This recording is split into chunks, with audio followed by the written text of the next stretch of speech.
उद्योगों के समागम के अवसर पर रीजनल इंडस्ट्री कॉन्क्लेव में मंच पर विराजमान हमारे वरिष्ठ मंत्री माननीय प्रहलाद जी पटेल साहब, वरिष्ठ मंत्री माननीय अभी जिनने अपना विस्तार से विषय रखा माननीय राकेश जी, इस अवसर पर एमएसएमई मंत्री श्रीमान चेतन कश्यप जी, हमारे माननीय मंत्री द्वय लखन जी, धर्मेंद्र जी, सभी गणमान्य देश के अलग अलग क्षेत्रों से आए हुए औद्योगिक घराने के बड़े बड़े सुनाम धन्य सारे मित्रों का जोरदार अभिनंदन करें। किन किन का नाम बोले, पूरा मंच हमारे लिए वॉल्वो से अग्रवाल जी एमडी, कितना सुन के अच्छा लगता है कि पूरे दुनिया में कहीं भी कोई वॉल्वो ट्रक जाएगा तो इंजन की दिल की धड़कन अपने देश से धड़कती दिखाई देगी और मध्य प्रदेश का हिस्सा और बड़ा होगा। इस अवसर पर माननीय अश्विनी जी, राजकुमार जी, गणेश जी, जयदीप जी, अजीत कुमार जी, अनुराग श्रीवास्तव जी, संजय द्विवेदी जी, सुधीर अग्रवाल जी, आर के चौधरी जी, श्रेय चौधरी जी, मितेश लोहिया जी, लोहिया बैद्यनाथ ग्रुप के सम्मानीय प्रणव शर्मा जी, मैं ये नाम तो बोल ही नहीं रहा हूँ, और मैं सोच रहा हूँ कि अरोरा जी दावत ग्रुप से बढ़कर एक सारे के सारे स्वनाम धन्य अपने अपने क्षेत्र की, और वो सारे नाम जो सामने हैं जो भविष्य की संभावना तलाशने आए, मैं आप सबको प्रणाम करता हूँ, आपको बधाई भी देता हूँ। आज जिस जगह बैठ करके हमने अपने इस रीजनल कॉन्क्लेव की शुरुआत की है, एक पहले कर चुके हैं, दूसरी आज है, और बाबा महाकाल की नगरी की बात चली है, चेतन जी ने बात भी कही है। महाकाल का अर्थ बाबा महादेव नहीं है, महादेव तो प्रतीक मान है, सही अर्थ में तो काल की नगरी है, और काल की नगरी में महाकाल समाये हुए हैं, और उस काल का मतलब समय बदल रहा है, और बदलते समय में दुनिया में यशस्वी प्रधानमंत्री के नेतृत्व में भारत ने अपनी एक नई ऊंचाई की तरफ कदम बढ़ाए। जोरदार अभिनंदन करें यशस्वी प्रधानमंत्री के साथ चलने के लिए तत्पर मध्य प्रदेश, जो उनके शब्दों में डबल इंजन की सरकार, और हमारी अपनी डबल इंजन की सरकार में बड़ी संभावना अपने देश की, जो वास्तव में बात तो वही है, हजारों हजार साल से भारत की पहचान अपनी अलग प्रकार की थी, काल के प्रवाह में उस पहचान पर कोई ग्रहण लगा, कोई बात नहीं, सुन के कितना अच्छा लगता है। जो 250 साल तक हमको लूट के ले गए, लेकिन 70-75 साल में हमने उनसे आगे बढ़कर के पुनः मुकाम हासिल किया, 5वीं अर्थव्यवस्था बनकर के। ये यहाँ का पुरुषार्थ, पराक्रम, हमारा पौरुष, हमारा अंदर का कॉन्फिडेंस और हमारी अच्छाई कि काल के प्रवाह में जैसे स्प्रिंग को जितना चाहो दबा लो, जैसे ही छोड़ोगे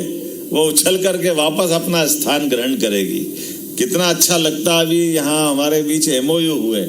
तो अभी तक तो हमारे यहाँ गन बनती थी, क्या बनती थी, तोप बनती थी, अब टैंक बनने का MOU हुआ। जोरदार अभिनंदन करें हमारे अपने रक्षा संस्थान के माध्यम से। नई एक करवट ले रहा, समय बदल रहा है, और यहीं पे 16 औद्योगिक पार्क महाकौशल में जो विकसित किए जा चुके थे, 517 MSME की इकाइयां स्थापित है, 5,725 करोड़ का रोजगार 20,000 लोगों को मिल रहा है। अब 20,000 लोगों के रोजगार के बलबूते पर, लेकिन आज भी अब जो बदलते दौर में लगभग 25 इकाइयों का भूमि लोकार्पण और 50 से ज्यादा इकाइयों का एक साथ, ये कितना अच्छा गुलदस्ता बनाया है। सभी प्रकारों को चीज को समेकित रूप से जोड़ने का प्रयास किया, जहां हमारे अलग अलग विभागों ने विभाग के माध्यम से भविष्य की ऊंचाइयों के लिए उनने लक्ष्य भी तय किए, उसकी विशेषता भी बताई, अपनी पॉलिसियों पे बात की। अलग अलग सेक्टर के अंदर, जैसे उदाहरण के लिए हमारे माइनिंग सेक्टर की बात आती तो केवल हमसे आगे उड़ीसा ही है। उड़ीसा के बाद मध्य प्रदेश है, लेकिन मुझे इस बात की और प्रसन्नता है कि हमारी खजानों को नीलामी की जो प्रक्रिया है,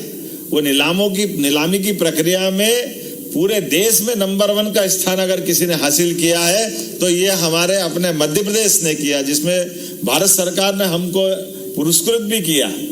कोई भी सेक्टर का व्यक्ति, चाहे माइनिंग के अलग अलग विधाओं में जिसको जैसे चाहिए, साफ सुथरे ढंग से हर एक माइनिंग में वो नीलामी में भाग ले सकता है। और अब जो संभावना आगे चल करके आ रही है, जिसमें खास करके कोल ब्लॉक की आपने बात कही है, दुनिया में तो अलग बात है, लेकिन भारत के अंदर हीरे के लिए मध्य प्रदेश का स्थान कितना अच्छा लगता सुन करके कि हमारे यहाँ हीरा निकलता है, लेकिन हीरा निकल के तराशने के लिए अभी कहीं और जाता है। कोशिश करेंगे कि यहाँ का हीरा यहीं तराशा जाए, इसका उद्योग भी यहीं लगे तो और आनंद बढ़ जाएगा। वनों के मामले में लगभग मध्य प्रदेश का 31% फॉरेस्ट एरिया हमारा है, लेकिन देश के भी 12% के अंदर हमारी अपनी गिनती होती है और बड़ी संभावना है लकड़ियों के लेकर उसके बाकी सारे रिजर्व फॉरेस्ट के अंदर हमारी जो टूरिज्म की संभावना छिपी हुई है। मैं दोहराना तो नहीं चाहूँगा क्योंकि समय बहुत हो गया, लेकिन ये मान के चलो कि सरकार के माध्यम से सभी प्रकार के क्षेत्रों में शिक्षा, चिकित्सा, अरविंदो मेडिकल कॉलेज वाले माननीय विनोद भंडारी जी ने हमारे अपने लिए भविष्य में हेल्थ के लिए भी MOU किया है। और ऐसे एक नहीं, लगभग मध्य प्रदेश एकमात्र ऐसा प्रदेश है जिसने 3 साल से भी कम समय में 12 यूनिवर्सिटी से छलांग लगाते हुए 52 विश्वविद्यालयों के माध्यम से हमारे अपने शिक्षा के मामले में भी रोजगार की संभावना है और शिक्षा के मामले में बड़ी संभावना मध्य प्रदेश से है, जिसके आधार पर हमारे मेडिकल कॉलेजों की संख्या 5 से खसक के 25 की तरफ जा रही है। ये मैं आपको बधाई देना चाहता हूं। और बड़े पैमाने पर इसकी संभावना भी है कि प्राइवेट सेक्टर के अंदर में भी हम उसी प्रकार से आगे बढ़ रहे हैं। जैसे अलग अलग क्षेत्रों के हेल्थ के मामले में बात कर रहे हैं, कुल मिलाकर के जो इंडस्ट्री को लेकर के, इंडस्ट्रियल एरिया को लेकर के, यहाँ जो अलग अलग प्रकार से फार्मा की अगर बात करें तो फार्मा सेक्टर में मध्य प्रदेश में 275 से ज़्यादा इकाई है। अकेले पीथमपुर में 80 से ज़्यादा फार्मा इकाइयाँ हैं और प्रदेश में 160 से अधिक देशों को फार्मा प्रोडक्ट हमारे द्वारा निर्यात किया जाता है। ये ज़्यादा गौरव की बात है। मैं एक बार बधाई देना चाहूँगा, ये छोटी छोटी बात नहीं है, बड़ी बात है। 160 देशों को फार्मा प्रोडक्ट अपने यहाँ से निर्यात होता है, तो जोरदार ताली तो बजती है। ऐसा तो लगता नहीं है, आपके प्रोत्साहन से ही बात बनेगी। देश की प्रमुख फार्मा कंपनियां Mylan, Teva, Macleods, Aristo, Alkem, Ajanta, Glenmark, Piramal, Cipla, Karnataka antibiotics, कौन कौन सी इंडस्ट्री की बात करें, सारी की सारी देश की है। और देश की क्या, दुनिया के अंदर जिनकी बड़ी बड़ी पहचान है, वो हमारे प्रदेश के साथ कदम से कदम मिला के चलना चाहती है। स्पेसिफिक खास करके हमारे फूड प्रोसेसिंग में निवेश करने वाली इकाइयों को तो हमारी सरकार के द्वारा 150% प्रोत्साहन देने के लिए हम तत्पर हैं। कितना संभावना का क्षेत्र है, किस क्षेत्र में आप कल्पना करें। खास करके 2 हमारे मेगा फूड पार्क जो जिस प्रकार से आ रहे हैं, 8 पहले से हमारे विकसित किए गए हैं राज्य में। Parle, ITC, Rich Foods, Hershey, Mondelez, Daawat Foods जैसे ब्रांड्स की 70 से ज़्यादा इकाइयाँ यहाँ कार्यरत है। मैं उम्मीद कर रहा हूँ कि हमारे यहाँ भविष्य की दृष्टि से रेडीमेड गारमेंट्स की और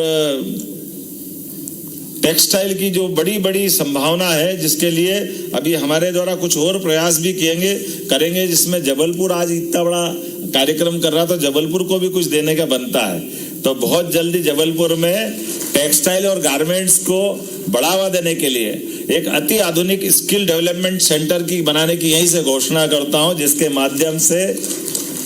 एक क्लस्टर जिसमें प्लग एंड प्ले की सुविधा रहेगी, जिसमें बहनों को खास करके सीखने की और रोजगार के लिए बड़े पैमाने पर संभावना बनेगी। ऐसी और बहुत सारी बातों को लेकर के ये हमारी सारी इंडस्ट्रियल बेल्ट के अंदर जो मूलभूत सुविधाएं और मूलभूत सुविधाओं के साथ में विभिन्न विभागों के साथ जिनका तालमेल करना, उसमें भी हम काम कर रहे हैं कि खास करके पीने के पानी की, बिजली की सप्लाई की, और कई मामलों में आपने देखा ही होगा कि हमारे यहाँ जो बिजली की खास करके सरकार के माध्यम से जो राहत दी जाती है इंडस्ट्री को बढ़ावा देने के लिए, वो देश में सबसे ज्यादा कहीं मदद है तो हमारे यहाँ है। उसी प्रकार से रोजगार में खास करके हमारे लेबर के मामले में लेबर की उपलब्धता और लेबर के रेट भी देश में सबसे एक तरह से व्यापार को प्रोत्साहन देने वाले स्थिति में आते हैं। तो मैं उम्मीद कर रहा हूं कि बहुत सारी बातें हुई है, लेकिन कुल मिलाकर के हम सबकी इच्छा है मध्य प्रदेश निवेश के लिए आप सबके मन को भाए और मध्य प्रदेश में आप सब आए। मैं आपका स्वागत करता हूं, अभिनंदन करता हूं, बहुत बहुत बधाई। बहुत बहुत धन्यवाद माननीय मुख्यमंत्री जी। देवी सज्जनों, कहते हैं कि सोच को बदल के देखिए, सितारे बदल जाएंगे। नज़र को बदलने की ज़रूरत नहीं है, नज़रिए को बदल के देखिए, नज़ारे बदल जाएंगे। और आज माननीय मुख्यमंत्री जी के नेतृत्व में ये सोच और नज़रिया बदला है और विकास का ये इंजन बोगी रूपी अनेक क्षेत्रों को, अनेक सेक्टर्स को आगे बढ़ाता हुआ इस अनंत संभावनाओं के प्रदेश में आगे बढ़ता हुआ आप सभी के योगदान से। और इस कार्यक्रम के अंत में अब धन्यवाद रखने के लिए, धन्यवाद प्रस्ताव के लिए मैं आमंत्रित करती हूँ श्री पुलकेश शर्मा जी को, हमारे चेयरमैन CII भोपाल।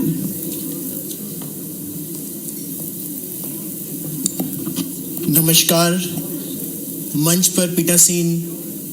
मुख्यमंत्री जी, समस्त मंत्री दल, डिग्निटरीज, देश विदेश से आए हुए इन्वेस्टर्स, मध्य प्रदेश के इन्वेस्टर्स और हमारे प्यारे भाइयों बहनों, आज मुझे ये धन्यवाद प्रस्ताव रखने का मौका मिला है, उसके लिए मैं आप सबका बहुत बहुत धन्यवाद करता हूँ। सर, आपने कहा कि मध्य प्रदेश में हीरे निकल रहे हैं लेकिन तराशे नहीं जा रहे हैं, लेकिन सर आज आपने ये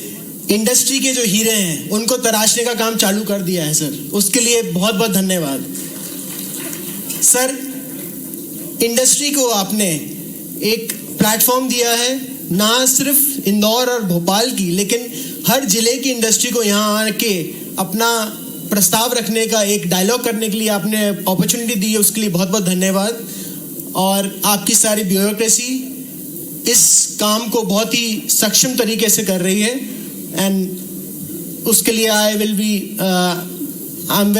pleased. Thank you so much sir. I thank everyone who have joined us today, the press, media, and the entire organization.